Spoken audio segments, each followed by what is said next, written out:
어느 사람이요 신이 아니거늘 이라는 제목으로 오늘 같이 하나님의 말씀 나누겠습니다. 하루는 출근해서 오며 가며 이제 아마 하나님이 듣게 하신 것 같은데 너무 분명하게 들었어요. 무슨 얘기 들었냐면은 아침에 출근하면은 이제 공정을 받거든요. 그러니까 6층부터 2층까지. 근데 어느 곳은 좀 쉬운 데가 있고 어느 곳은 사람들이 가기 꺼려하는 좀 어려운 데가 있어요.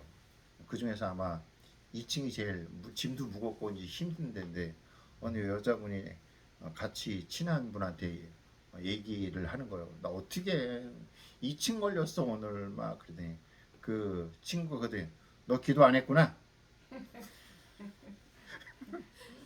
그게 딱 지나가는데 너 기도 안 했구나. 딱 그러는 거예요. 예. 그 얘기 듣고 많은 생각이 그 순간 있었습니다. 여러분 하나님은 우리가 기도할 때 편한 곳, 좋은 곳으로 가게도 하시지만은 때로는 하나님은 우리에게 고난의 길, 힘든 길을 주시기도 하십니다. 단 하나님은 어렵고 힘든 곳에 보내서 우리가 그것을 이기고 극복할 수 있는 능력을 주실까요? 안 주실까요? 주시기도 하시죠. 그러니까 쉽고 편한 길로 보내주시기도 하시지만 때로는 어렵고 힘든 곳을 보내시는데 하나님은 또 그때에도 우리가 그것을 이길 수 있는 힘과 능력을 주신다는 사실. 그래서 시편 23편 그 제일 유명한 내가 여호와는 나의 목자시니 내게 부족함이 없으리로다. 거기에 보면 4절에 보면 내가 사망의 음침한 골짜기를 다닐지라도 하나님이 목자여도 사망의 음침한 골짜기를 지나갈 때도 있다라는 것입니다. 하나님을 잘 믿으면 사망의 음침한 골짜기를 절대 가면 안 되는데 하나님 그렇게도 하시는데 그런데 그곳에서 하나님이 나를 주의 지팡이와 막대기가 나를 지켜주신다라고 말씀하신 것처럼 하나님은 편한 길도 주시기도 하시지만은 어려운 길을 가게 하셔서 그것을 능히 이길 수 있는 능력 또 어떤 힘을 주시기도 한다는 사실을 우리 모두 기억했으면 좋겠습니다. 그래서 너 기도 안 했구나. 어려운 일 만날 때마다 하나님을 원망하고 뭐 기도 안 했구나 이러면서 자기 신앙을 정할 것이 아니라 하나님 내 생각으로 하나님의 역사하는 방법을 가두지 맙시다. 하나님은 다양한 방법으로 우리를 인도하시며 오히려 그런 어려운 과정이 하나님의 능력을 경험하는 기회가 됩니다. 여러분 이스라엘 백성들이 출애굽해서 나아가는데 앞에 홍해 바다가 가로막고 있었지요. 엄청난 홍해 바다가 가로막고 있었는데 그러나 그 홍해 바다는 하나님의 능력을 경험하는 그러한 순간이 되었습니다. 그렇잖아요. 바다가 갈라지고 어떤 사람이 어떤 민족이 바다가 갈라져서 그 마른 땅처럼 지나간 사람이 어디 있습니까? 홍해 바다가 있었지만 그 어려움이 있었지만은 하나님의 능력을 경험하는 기회가 됐다. 마찬가지 제자들이 배를 타고 가는데 풍랑이 일어났죠. 풍랑이 일어났지만 두려웠지만 그러나 그것도 하나님의 능력을 경험하는 기회가 됐지요. 예수님이 오셔서 바람아 잠잠해라 그랬더니 조용해지고 심지어 베드로는요 그 풍랑 위를 걸어가는 놀라운 능력을 경험하는 기회가 됐던 것이죠. 그러니까 우리 인생 가운데 쉽고 편한 길도 있으면 좋겠지만 그렇지 않고 홍해바다나 인생의 풍랑을 만났을 때는 하나님의 능력을 경험하는 기회가 되기도 한다라는 사실을 알고 늘 어떤 상황에서도 하나님을 외면하지 않고 신뢰하며 살아갈 수 있는 저희 모두가 될 수 있길 예수님의 이름으로 축복합니다. 자, 오늘 설교는 두로에 대해서 함께 공부해 보겠습니다. 뭐에 대해서요? 두로. 이스라엘 주변 국가 가운데 한 나라인데 두로라고 하는 나라가 유명한 우리가 잘 알지 못해요. 설교한 설교가도 별로 없고요. 그래서 에스겔 구조가 크게 세 부분을 합니다. 에스겔이 포로로 끌려가서 바벨론 내서 하나님의 말씀을 받아서 이 성경을 쓴 성경인데, 앞부분은 이스라엘 백성들이 불순종해서 멸망할 것이다, 멸망할 것이다 라고 하는 내용이 나오고, 후반부는 그러나 회복될 이스라엘 백성들이 회복될 것이다, 그 내용이 나와요. 요 앞뒤 부분들은 우리가 많이 듣고 설교도 많이 하고 합니다. 근데 에스겔 25장부터는 이스라엘에 관한 얘기가 아니라 이스라엘 주변 국가들에 대한 하나님의 심판의 예언의 말씀이 나옵니다. 자, 그런데 25장에 보면은 성경을 보면 아시겠지만은 여러 나라들이 예언이 나와요. 짤막짤막하게 요 나라는 이렇게 될 것이다, 요 나라는 이렇게 될, 짤막짤막하게 나오는데, 두로라고 하는 나라는 무려 3장에 걸쳐서 26장, 27장, 28장 3장에 걸쳐서 이 두로라고 하는 나라, 우리가 잘 알지도 못하는 이 나라에 대해서 길게 설명하고 있는 것이지요. 여러분, 누가 성경을 보는 방법 가운데 하나가 하나님이 짧고 간결하게 빠르게 지나가는 부분이 있습니다. 누가 누굴 낳고 누가 누굴 낳고 이름만 언급하고 쭉 빠르게 지나가는 부분이 있고, 예를 들어 노아다. 그럼 노아는요? 길죠. 예. 내용이 길고 내용도 자세하게 그렇게 언급합니다. 그러니까 하나님이 성경에서 짧고 간결하게 빠르게 지나가는 부분은 우리 또 그렇게 보는 것이고, 하나님이 멈춰서 그 시대 그 어떤 인물을 자세하게 볼 때는 우리도 그렇게 보아야 하는 것이지요.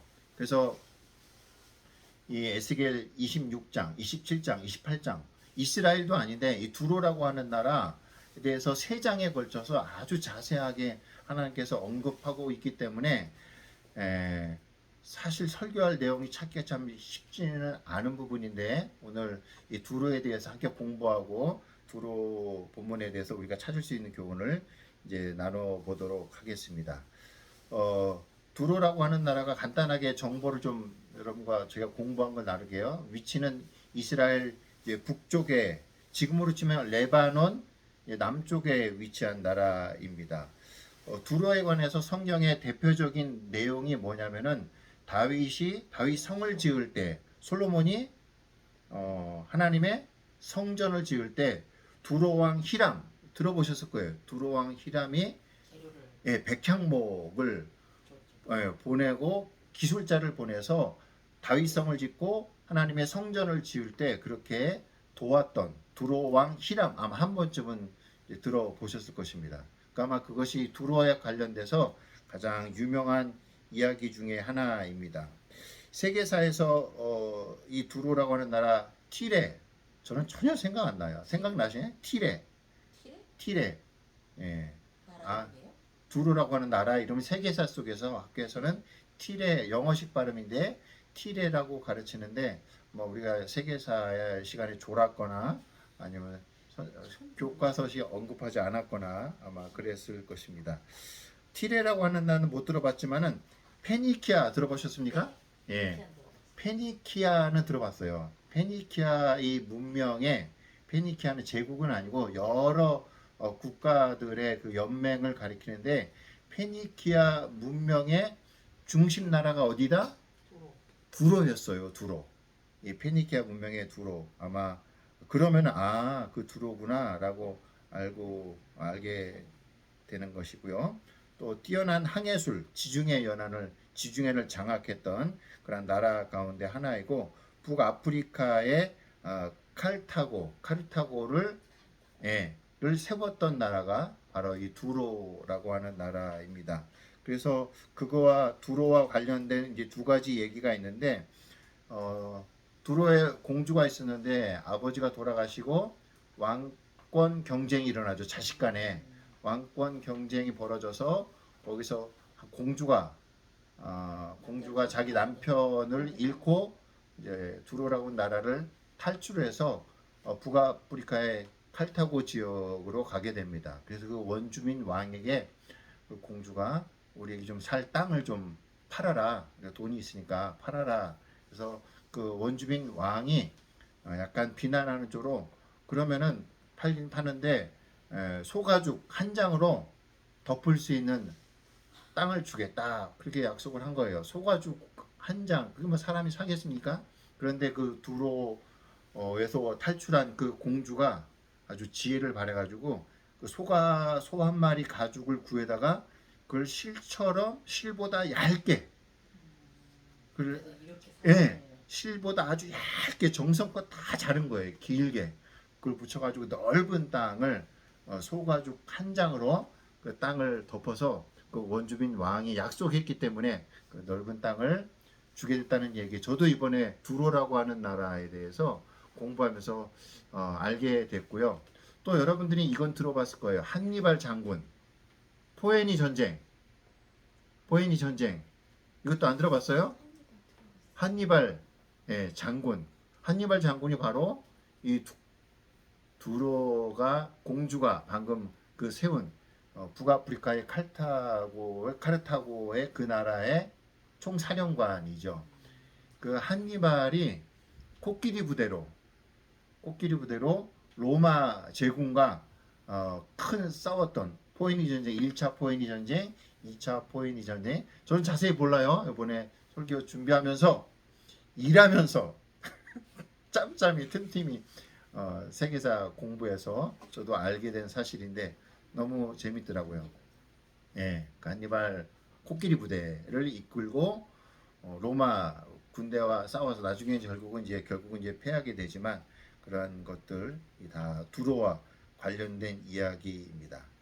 자, 그 정도로 하고 오늘 사실 본문은 제가 28장 2절 한 절만 정했지만은 두로에 관한 내용이 26장, 27장, 28장 이 세 장에 걸쳐서 제가 짜고 짜서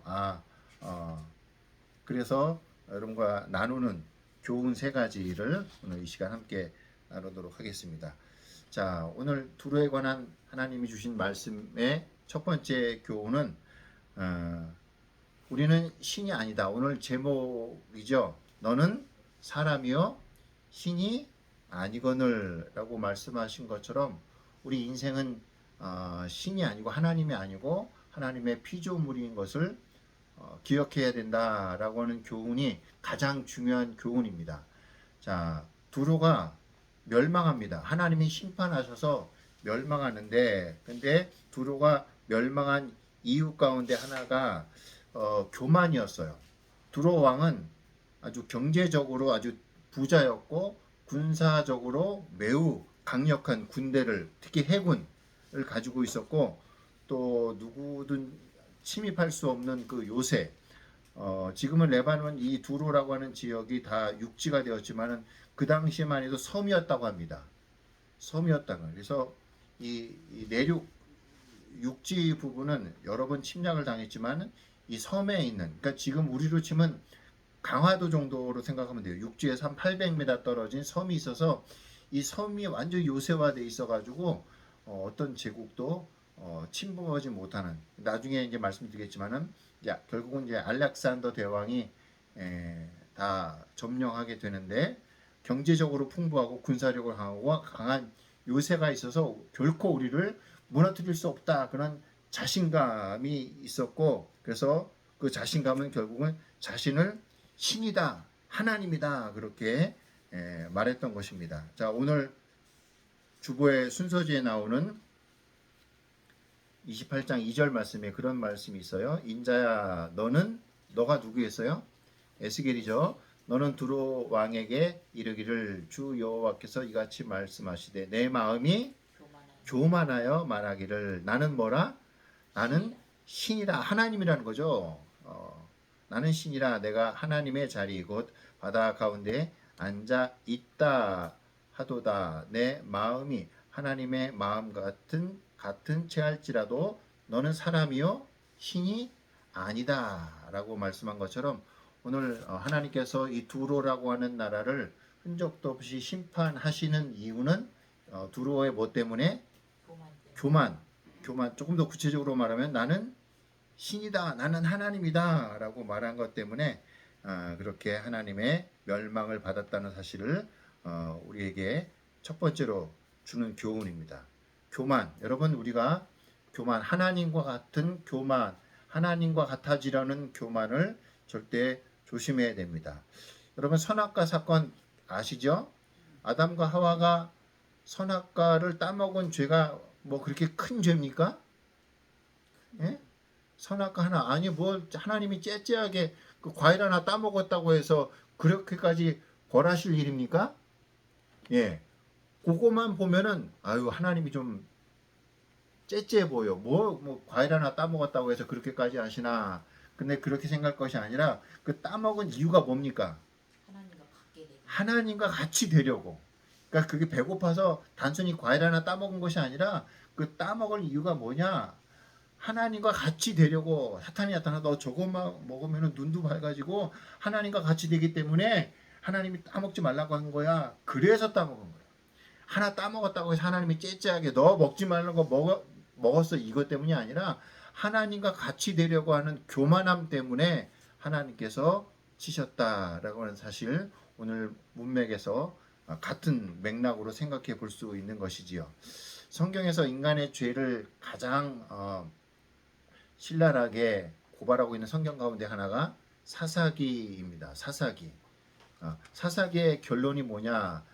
그때 이스라엘에 왕이 없었으므로 사람이 각자 자기 소견에 옳은 대로 행했다. 그게 사사기의 결론이에요.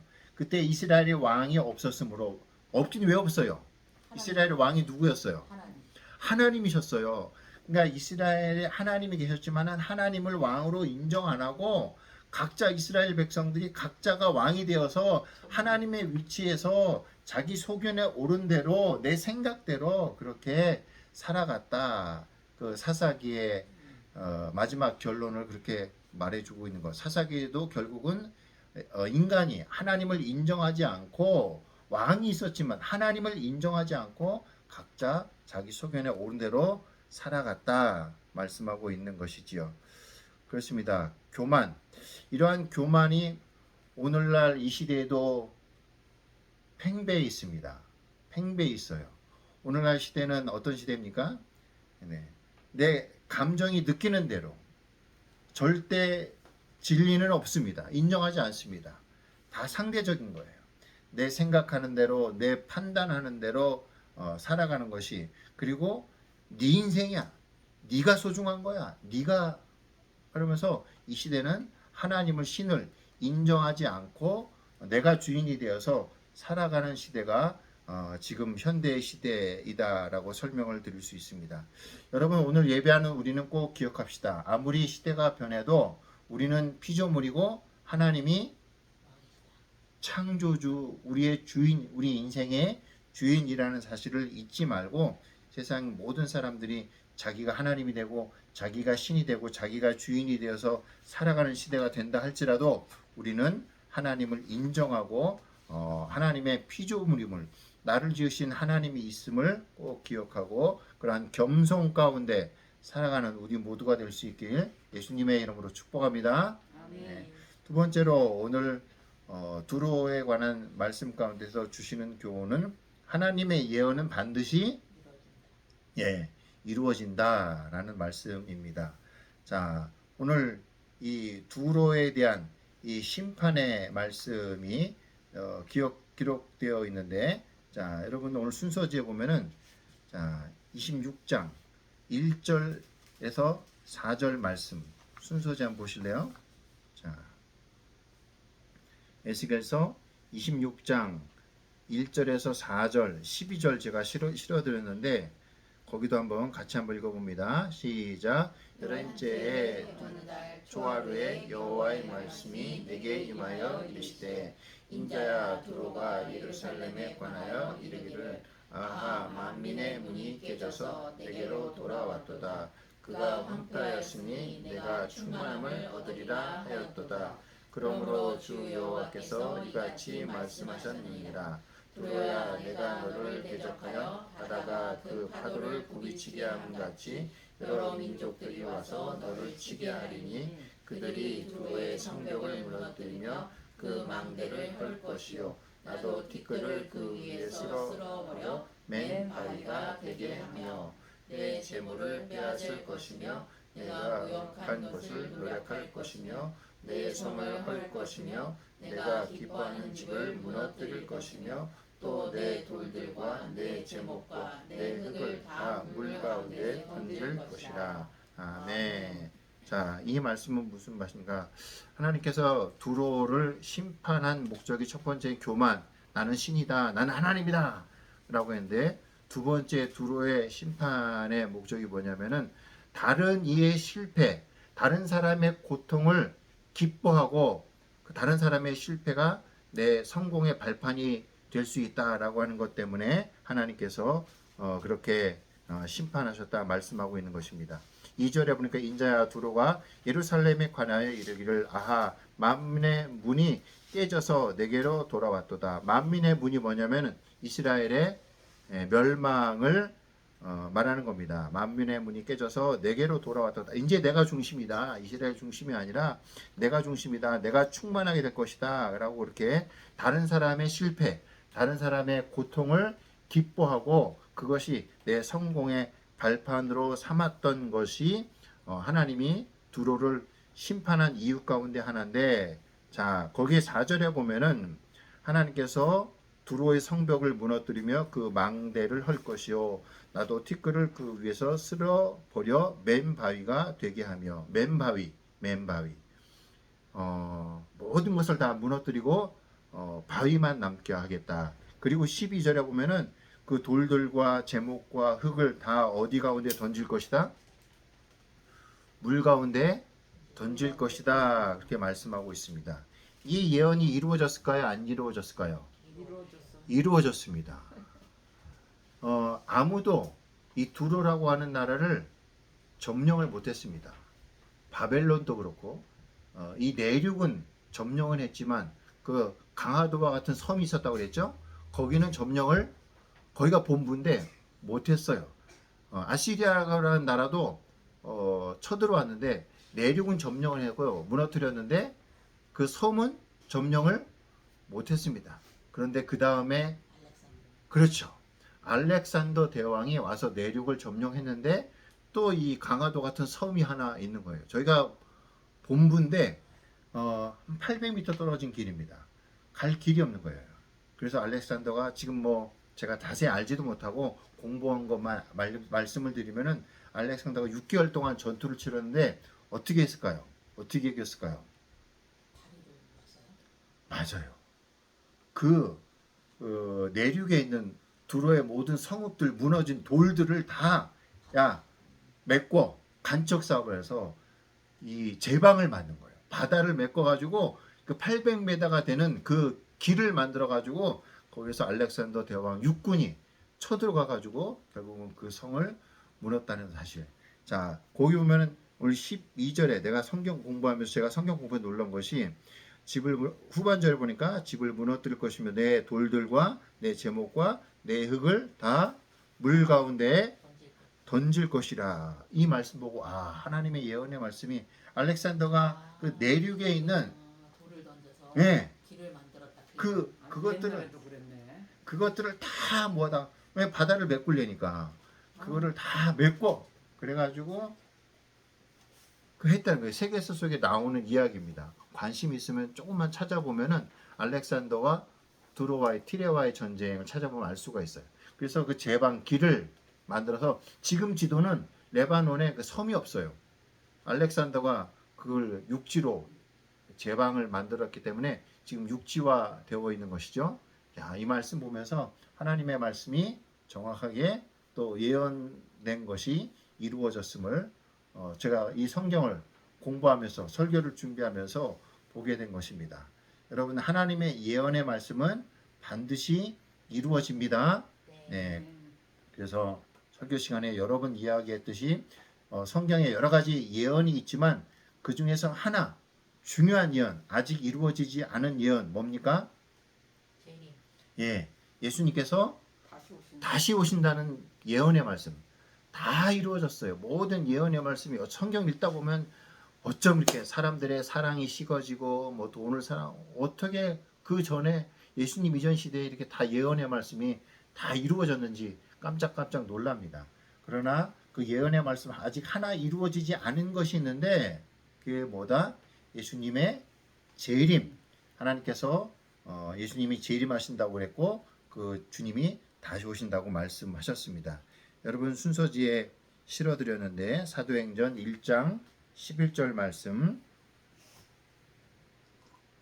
이르되 네, 같이 읽어요. 시작. 이르되 갈릴리 사람들아 어찌하여 서서 하늘을 쳐다보느냐 너희 가운데서 하늘로 올려지신 이 예수는 하늘로 가심을 본 그대로 오시리라 하였느니라. 아멘. 이 예언의 말씀도 반드시 이루어질 줄 믿습니다. 이 예언의 말씀을 우리는 다 믿는 사람들인 줄 믿습니다. 아멘. 믿으시죠? 아멘. 네. 중요한 것은 이 사실을 믿는다면 그렇다면 우리가 어떻게 살아야 됩니까?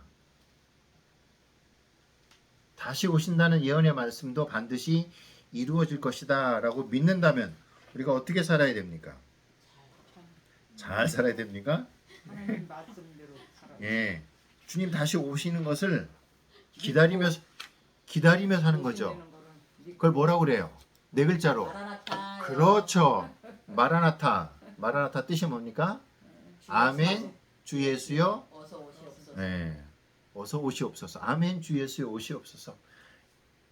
예수님께서 다시 오신다는 이 약속의 말씀도 반드시 성취될 것이다 라고 믿는다면은 우리들의 삶이 마라나타가 되어야 되는 거예요. 아멘이십니까? 아멘. 예. 아멘. 주 예수여 오시옵소서. 그런데 우리는 어떻게 예, 지금은 안 됩니다. 예, 한 달 있다가 아직 결혼도 못했어요. 아직 통장에 쓰지도 못한 돈도 있어요. 아직 가보지 못한, 먹어보지 못한, 지금은 안 됩니다. 또 주 예수여 어서 오시옵소서가 아니라 돈을 주시옵소서, 건강을 주시옵소서, 성공을 주시옵소서. 우리는 이렇게 살아가고 있지 않나 회개하고 반성해야 할 것입니다. 하나님의 다시 오신다고 예수님의 다시 오신다고 하는 이 예언의 말씀도 반드시 이루어지는 것을 믿는다면은 언제 오시는지 알아요, 몰라요? 몰라요. 언제 오시는지 아는 게 좋아요, 모르는 게 좋아요? 모르는 게 낫죠. 그렇죠. 저도 알면 어떻게 할까요? 흥청망청 살겠죠. 예. 마음껏 놀고. 예, 그렇죠. 2026년 12월 31일 날 온다 우리가 안다면은 아마 12월 29일까지 놀 거예요. 야, 안 와. 모르는 게 은혜인 것 같습니다. 그렇기 때문에 우리는 언제 어디서든 성경이 그래서 깨어 있으라. 주님 다시 오실 날을 기다리면서 준비하면서 바라보면서 살아가라 말씀하고 있는 줄 믿습니다. 세 번째로 오늘 본문이 주시는 교훈은 하나님이 지켜주시지 않으면 침몰한다라는 것입니다. 침몰한다.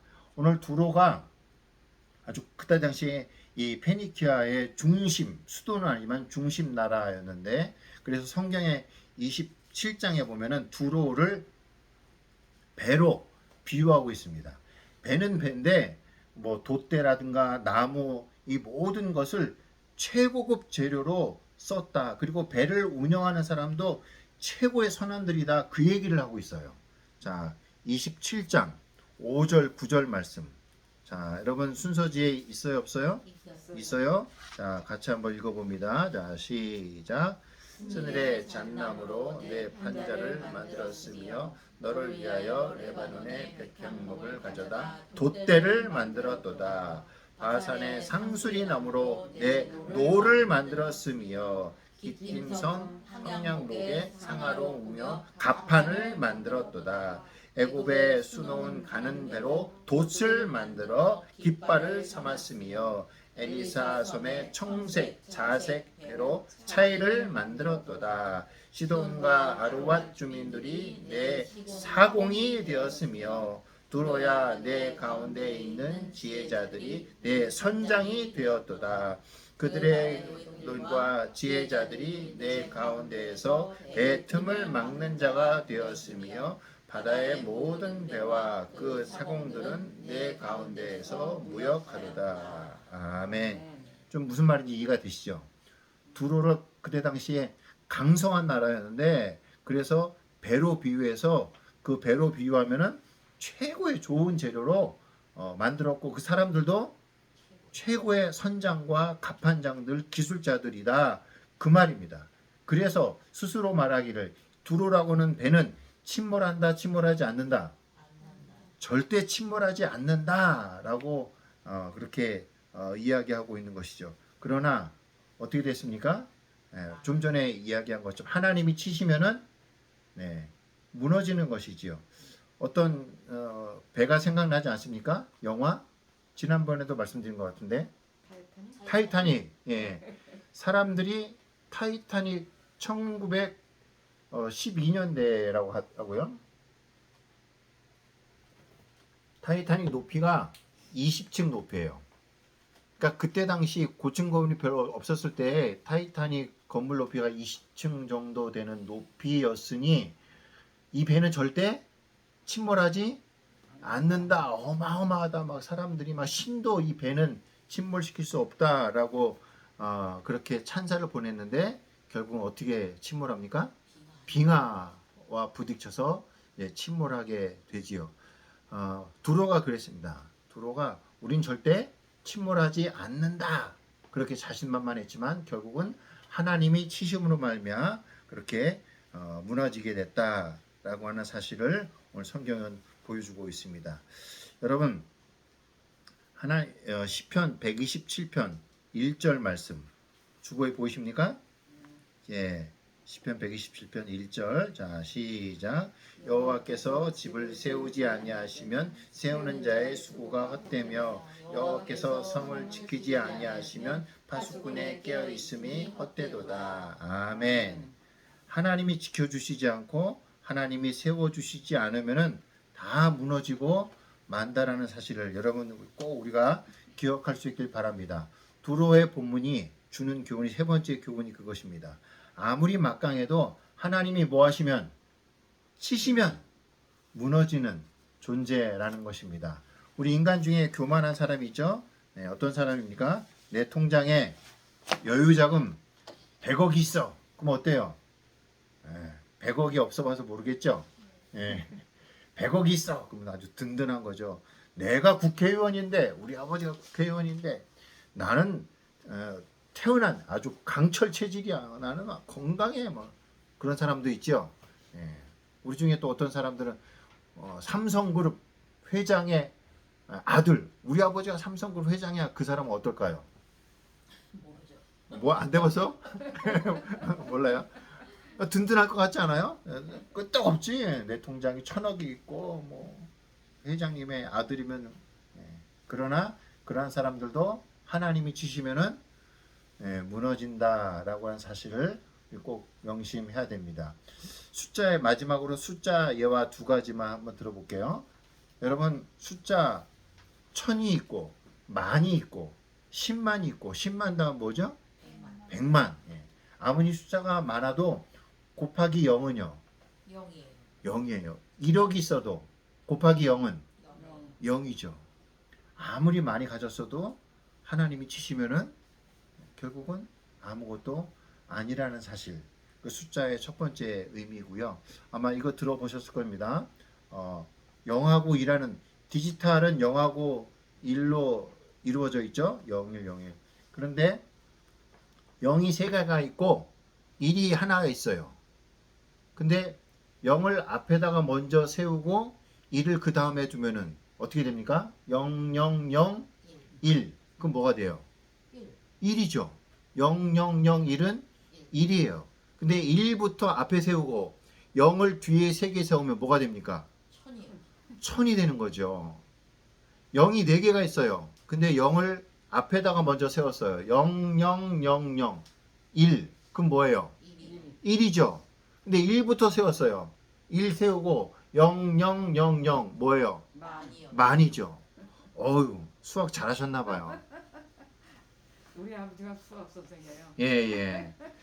영적인 교훈이 있습니다. 뭐냐? 내가 가진 것, 내가 세운 것을 먼저 앞에 세우면은 0을 먼저 앞에 세우는 거예요. 그리고 하나님을 맨 뒤에, 맨 나중에 하나님을 세우면은 그냥 1이에요. 근데 하나님을 먼저 의지하고 하나님을 먼저 우리가 바라보면요. 1을 맨 앞에 세우는 겁니다. 공이 3개면은 1000이고 4개면 만이고 그 다음 5개면 10만 이렇게 되는 겁니다. 여러분 내가 성공한 것, 내가 가진 것을 00001, 00000000001 그것도 1. 그런데 하나님을 먼저 의지하고 신뢰하는 1이라는 숫자를 먼저 앞에 세우면은 0이 많을수록 네, 네. 우리 이 숫자 예화인데요. 참 탁월한 예화인 것 같아요.